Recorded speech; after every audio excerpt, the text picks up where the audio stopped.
Okay, what's this on the gear bench today? Well, it's my 7/8 copy Epiphone Les Paul. It's got a problem that when I have the switch in that position, okay, when I want to play some lead and I flick to that position, it's buzzing and dropping in and out. There's something wrong. I think I know what it is. I think it's likely to be this, because this is a bit loose. And what happens is you keep on plugging in and plugging out, and that starts turning inside, and it may have pulled off a connection. So what we're going to do is we're going to go in here and have a look, quick visual inspection, and see whether or not that is indeed the problem.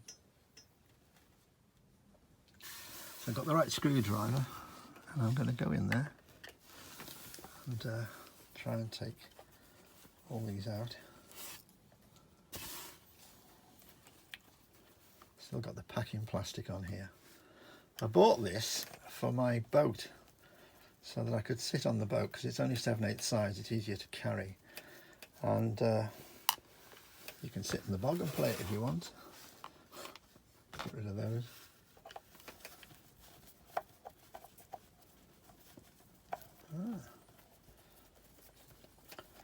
Trusty Tamiya screwdriver.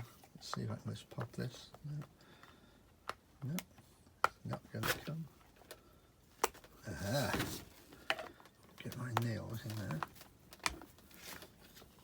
What I want is a plectrum. I'm going to try this now. It's being a bit of a pig.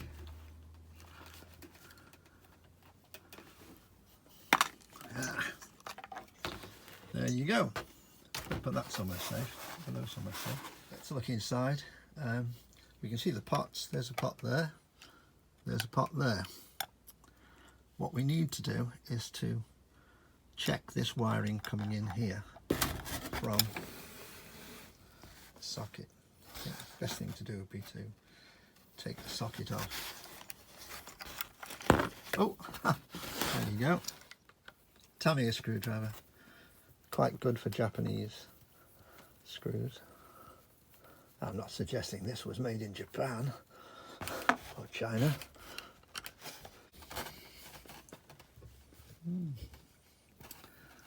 Okay. Take it out.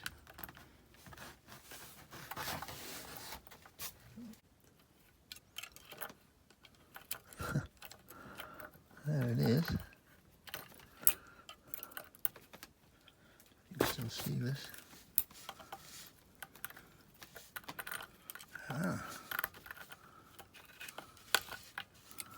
There we go. Well, that's not broken. I did expect that to be broken, but I've got another idea. What it might have been doing is that might have been tightening up, and that might have been shorting on there. So I need to connect it up to the amp and see if that's the problem. Unless there's a break in here, which is unlikely, I think. Okay, need to test it against the amp. Okay, so I brought the amp. It's live. This isn't going to be very nice because it's going to make a noise, but we'll see. Okay. It's not making a noise now, which is a huge advance.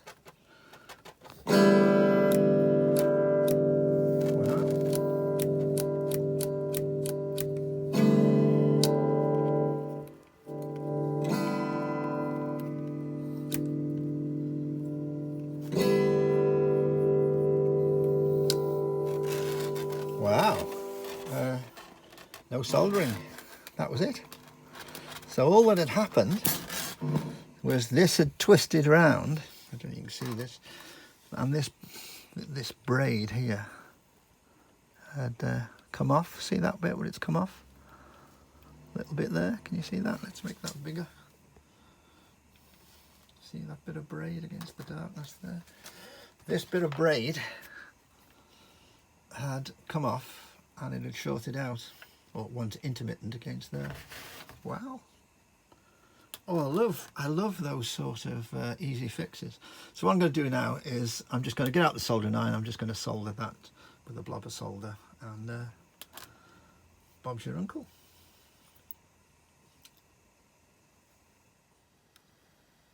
I don't know if you can see it smoking. I've put some paper there because if it made a slip it would damage the tin the iron. Get it out, and then try and run it down. I'm just going to put a little bit of tape over there. So what I'm doing now is I'm getting my finger into the end of the socket, and I'm going to push it through. And of course, like all these things, it takes a bit of sorting out. Okay, right, go on, go, go, go.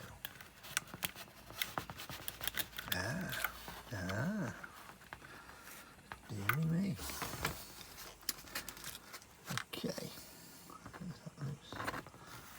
let's see how much meat that's going to give us in that position. Yeah, that'll be enough. That'll be enough. Okay.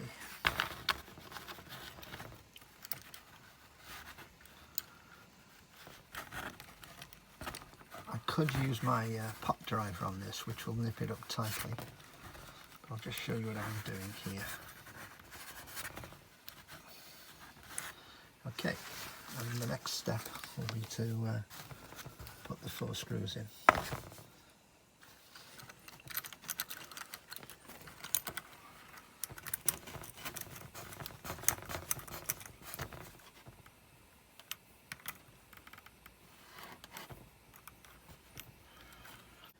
Okay, by the marvel of video, I've put the others in. Save you watching and waiting and wasting your time. Okay, and that's it, nice and tight. That's been nipped up by the pot driver, the old pot driver on there. Hex. Got to put the back door on, and then we'll crank it up.